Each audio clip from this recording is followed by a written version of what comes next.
Voici Tuvalu, une petite nation insulaire polynésienne située entre l'Australie et les îles Hawaïennes. Ici, Tuvalu est à marée haute.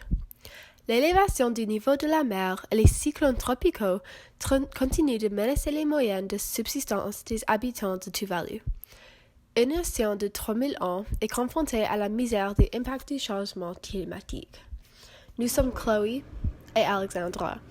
Nous parlons aujourd'hui de l'impact des changements climatiques sur les violations des droits de l'homme dans les communautés côtières en développement. Les effets du changement climatique continuent à dévaster les communautés du monde à cause de catastrophes naturelles, de la pollution de l'air et de l'eau et de l'élévation du niveau de la mer. Ils sont les plus désastreux pour les pays en développement et les pays frappés par la pauvreté, sans les ressources ni la communication mondiale pour combattre contre ces changements. Pour les pays comme Tuvalu et les Maldives, ils faisaient face contre le pire du changement climatique. Mais comment est-ce qu'on a rendu à ce point ici? Depuis le début de la première révolution industrielle, une culture davantage accessible est devenue le but de la société. Eux qui profitent de cette culture n'ont aucun problème avec la propagation de ce programme, mais il y a toujours une victime. Le peuple de ces pays sont les victimes de ces processus. Au commencement de la révolution industrielle, certains pays du monde ont vu une période de changement rapide, introduisant l'automation de production et les moteurs alimentés par le charbon. Ceci a commencé le développement économique qui a permis la naissance d'écarts entre les pays développés et les pays défavorisés. Ces pays utilisaient les nouveaux ressources sales pour agrandir leur économie et créer une meilleure vie pour leurs citoyens. Aujourd'hui, les nations développées continuent à profiter d'industrialisation du charbon, huile et gaz sans faire face au pire des conséquences environnementales. S'il y a des problèmes avec le réchauffement climatique, ils peuvent les combattre avec des économies plus stables. Le groupe d'experts intergouvernemental sur l'évolution du climat, qui compte plus de 1300 scientifiques dans le monde, affirme que le niveau de la mer devrait augmenter de 1 à 4 pieds dans les prochaines 100 années en raison de la fonte des glaciers et de l'expansion de l'eau de la mer. Ce problème commence à toucher de plus en plus de régions de la planète et les réfugiés climatiques deviennent donc un problème de plus en plus imminent. Mais les pays comme Tuvalu et les Maldives, par exemple, créent moins que 0,01% des émissions globales, mais sont entre les pays les plus vulnérables au changement climatique et l'élévation du niveau de la mer. Les effets du changement climatique continuent à dévaster les communautés globales avec les catastrophes naturelles, la pollution d'air et l'eau et la montée des océans. Et les citoyens de ces pays sont forcés de quitter leurs maisons, des lieux liés à leur histoire, leur culture et leur religion.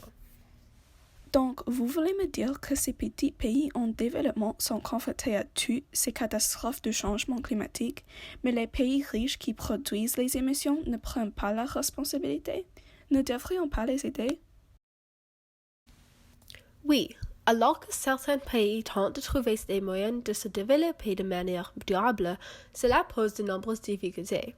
Ces premiers pays du monde ont utilisé les ressources sales pour développer leur économie, mais les pays en développement sont incapables de faire de même raison du climat mondial actuel.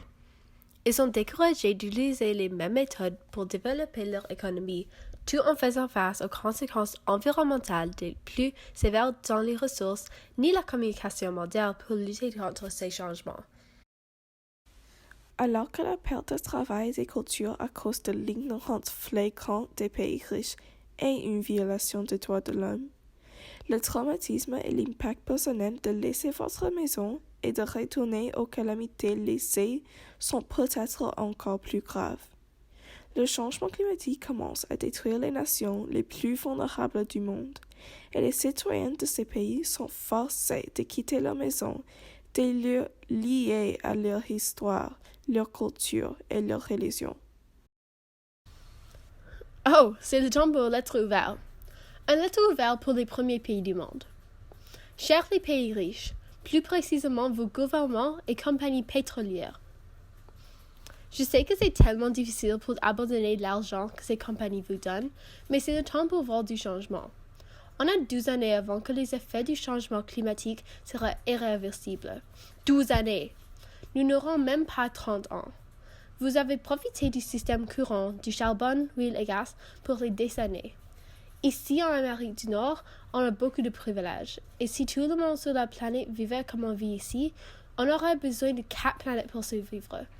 Alors, s'il vous plaît, laissez voir un peu de changement.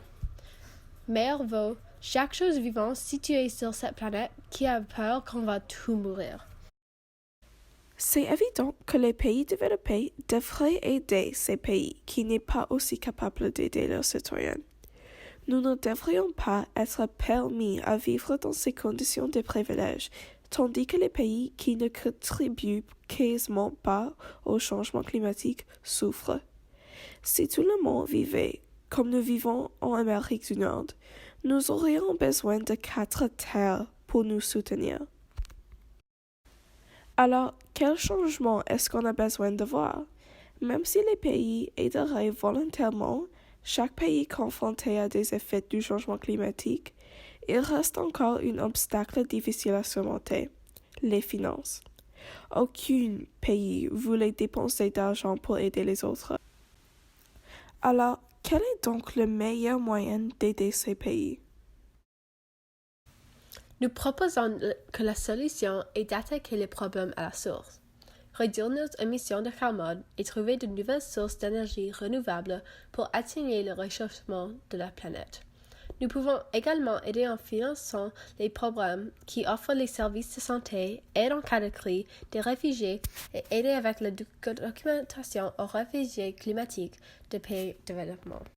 Les pays développés doivent montrer l'exemple en réduisant leurs émissions de gaz et en aidant les pays en développement à s'adapter au changement climatique. Le changement climatique commence à détruire les pays les plus vulnérables de la planète et les réfugiés climatiques ont besoin d'aide économique, sociale et physique des pays plus vastes et plus stables comme le Canada. Comme des citoyens du monde, ce n'est pas seulement dans la mesure de nos moyens, mais aussi notre obligation morale d'aider ces personnes en difficulté. Les répercussions du changement climatique ne se limitent pas aux pays pauvres et aux pays situés au bord de l'océan. C'est un problème international que chaque pays doit faire face collectivement, immédiatement.